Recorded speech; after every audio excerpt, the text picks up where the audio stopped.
And just like that, 10 years flew by. Happy Birthday, Andrew in the Sky by Vufcup. 10 years ago today, it came out. And that song, it was the first time that I had worked with the collaborators, Melanie McGurk, Kayla Ludi, and Leah. And those three had not met each other prior. And we all came together to give birth to this song. And there's a story that I've told a couple times, but I'm actually going to put it down on video because it's a fantastic story. That the universe had been working 7 years to get Melanie McGurk and I to know each other, to be on each other's radar. And 7 years, can you imagine that? It's like the universe is up there going, okay, well, that person's got to meet that person has to do this, you know. And it took 7 years. And it's, I don't know, it's hilarious, and it's just great, you know, when you think about it. Because, I mean, those past 7 years, I'm sure neither of us thought that it was going to lead up to us knowing someone. And then all the adventures that we had together. But anyway, I made some notes here because it's a little detailed. So I was in 2 different bands with Brian Tolles. We were in Wasted Days and the Atomic Squirrels. And the Atomic Squirrels, we disbanded in August of 2008. And Brian had moved to Australia. And the past, like, I guess, year and a half, I guess it was really only maybe the past year, I had played a ton of shows with both of these bands. And I was finding these fantastic artists that we were on the bill with all the time. And I was always keeping in contact with all of these artists, and I was just blown away by the talent. And so after those bands had ran their course, I remember laying in bed thinking, okay, well, what am I doing next? What's the plan? Besides Vufcup, what's the plan next? And I thought about all these incredible underground artists that I had encountered. And I thought, I need to do something to, like, help promote them. So I started a free compilation called Songs That Made an Impact. And that ran from 2009 to 2016. We had a good run. We had a bunch of great artists on there. And I remember, I didn't know what I was doing. And I remember talking to each of the bands when I solicited to them, I guess is a good word. I told them straight up, I don't know what I'm doing. I've never done this before, but this is the vision that I have for it. And the first one that we released, Volume 1, we had 19 artists on it, which was really cool. But anyway, in 2009, late 2009, I think, it got picked up by UNU Radio. DJ Scorpia picked it up, aka Latarsha. And she picked up the compilation and started playing it on UNU Radio. I didn't realize that Latarsha actually lived 20 minutes up the street from me. It was just a random thing. I don't know, we're going back so far, but I honestly don't know now if she found us or if it was or if I was submitting to radio stations. I may have been submitting to radio stations. But anyway, she picked it up and she started playing the heck out of it, which we are forever grateful for. And I remember, because I would tune into her show, and I'd text her while she was doing her show as well, and a bunch of us would tune in. And she played an artist one time, and I was blown away by the artist. I could tell it was a bedroom recording, but beyond that, I heard this immense talent. And I remember texting DJ Scorpia, asking, who is this artist that you're playing? And she said, it's Kayla Ludi. She's out of Texas. and it's her song Control. And I was like, oh, I need to look up Kayla Ludi. So I befriended her on MySpace, and I sent her a message, and I basically said, you don't know me, but we're going to be best friends. And we're still best friends. Oh my God, I love Kayla Ludi. Oh my God, I love her so much. We're always texting, and she's just, oh my God, she's so great. But anyway, so then because of Latarsha, DJ Scorpia, she introduced me to Zachary Kibbe, who was in the band at the time, Stonefeather. She was like, you two have to meet. You have to meet. And so then Stonefeather was playing a show. They needed an opening act. So Zach contacted me. And so we were the opening act. That was in October 2009. And the Victorship also played a show as well, which was really cool. And when Stonefeather played again, I went at the VU. I went to go see them as a thank you, as a support. I went to go see them, and a band called Duchess was playing. And I was blown away by Duchess. I'm still friends with Randy Rigg on Facebook. And I was blown away by Duchess. I haven't heard their music in like 15 years because I don't think they have anything out. But God, they were good.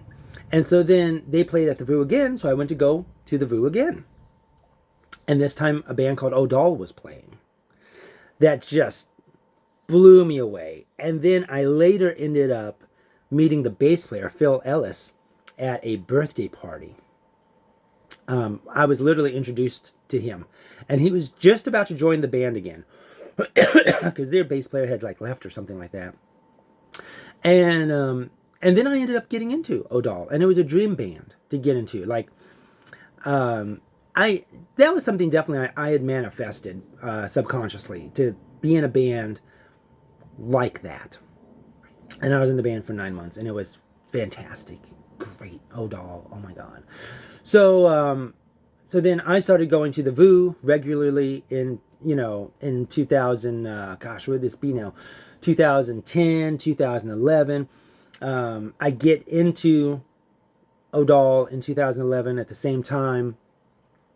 Around the same time, I'm walking into the VU, and I notice that someone set up in a booth, and I'm like, who's this person set up in my area? Not really my area, but I mean, because I visited the VU so often, you know what I mean? And there's only like 2 booths there. So I went up and introduced myself to him and handed him my card, and it was Chris Seward, who was with Radio Buzzed. And he gave me a live interview there. He goes, I've heard of you. Gave me a live interview right there. And so then I came on as a DJ, a disc jockey, later a station manager for Radio Buzzed. This led me going to NAMM in 2012, where I ran into Taylor Van Arsdale with Tailfish Productions. And in fact, the meeting was so quick with Taylor, the run-in, literal run-in. I was coming out of the media room, and there's a corner, and she was coming this way, and I think we both were looking down at something, and we almost like ran into each other. And she sees my badge, and she goes, oh, you're media. I'm media too. Here's my card. And I said, cool, here's my card. And that was it. That was it of the meeting. The run-in. That was it. In fact, it was so brief. And it was like 4 days, at NAMM. It was so brief that when I got home, I took out all my cards, and I didn't remember that one. Where? So I messaged her, and she goes, oh, it was right outside of the media room. I said, oh my God, I remember now. That was such a quick, like literally, we talked for 5 seconds. So then she came in to do an interview later on. And she brought her friend Mikey J. Mikey J was part of Artists in Music Awards. And I was nominated for Best Radio Disc Jockey in 2013. And I won the award. Thank you, fans, for the votes. And while I was there, I met Amy Barbera from Florida. Amy, I think maybe a few months later or something, she was going to be back in California. And she said, hey, I would love to do an interview with you if you have time. Absolutely. Amy came in. She brought her friend Jamie Allen, Solaris, known back in the day. Jamie Allen came in. So I met Jamie Allen. Jamie and I became friends. Love my Scorpios. Scorpios are the best. She was like, hey, I got this friend named Zuzu, also known as Zara. I got this friend named Zuzu, who's a songwriter. And she's got this song out that she has a couple different vocalists on it. And she's looking for radio airplay. So she introduces me to Zara, and it's a song called Lost Empires. And it has Melanie McGurk, Melanie McGurk, all this time, and Mr. Blue. So I befriended both of them, started playing the songs. Hang on, I need water really quickly. I've been talking for 10 minutes. And I was blown away by Melanie McGurk's vocals. Absolutely blown away.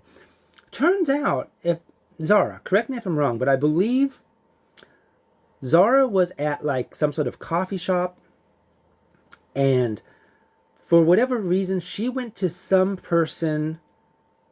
I don't remember why, but she went to a person to the next table and said, do you play keyboards or sing? Maybe that's what it was. Maybe that. Do you sing? And this person happened to say, I don't sing, but my friend does sing. And that friend was Melanie McGurk. That's how Mel got the job. So, I don't know. I'm playing it for months, right? And I'm like, man, I got to reach out to Melanie McGurk again. We're friends on MySpace or Facebook at the time. I got to reach out to her again. Just to tell her, I love your vocals. Love your vocals. And about 2-3 weeks pass by. I just haven't gotten from point A to B. Zara messages me and says, hey, I forgot to tell you. Melanie McGurk moved out from Maine to California. She's living near you. And she doesn't know anyone in the industry, but she wants to get into the industry. And asked if I could kind of help. I said, absolutely. So Mel and I met in October of 2015. We met October of 2015 in person. And then I think that NAMM, January, she was on the team. So now we're up to January 2016. And Vufcup hadn't done anything for 2 years. And it was because I was so busy in other aspects of the entertainment industry that I literally woke up one day and I was like, God, Vufcup hasn't had anything out for 2 years. What in the world? Now, there was a song that came out in 2014 by Andrew McMahon in the Wilderness, and it was called Cecilia and the Satellite. And I didn't realize he wrote it about his daughter. Like he was talking to his daughter. I didn't realize that, because what it sounded like to me was that he was talking to like someone he was dating. That's how I interpreted it. And so every time I heard the song, I thought to myself, Cecilia, don't do it. Don't date him. Too many red flags. You can do better. This Andrew McMahon, the story that he's telling.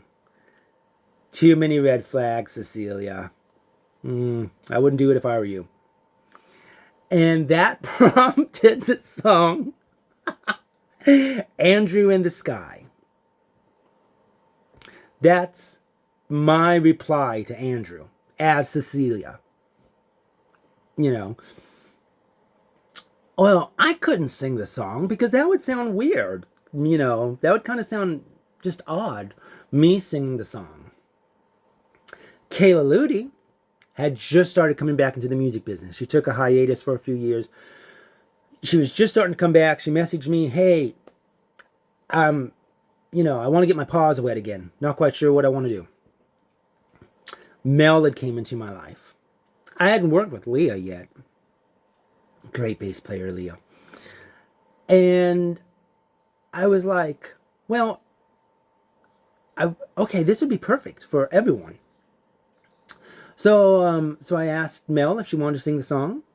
And she said yes, which is great because, oh my God, incredible. And she gave life to that song. And Kayla sang harmony. Oh man, amazing harmony. And then I didn't know what to do for the bass part. I had everything else. I didn't know what to do for the bass.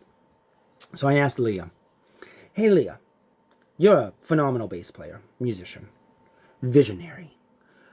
Did you want to play bass on the song? So she came over to my place and she played one kind of riff she was working on. And I said, no, not feeling it.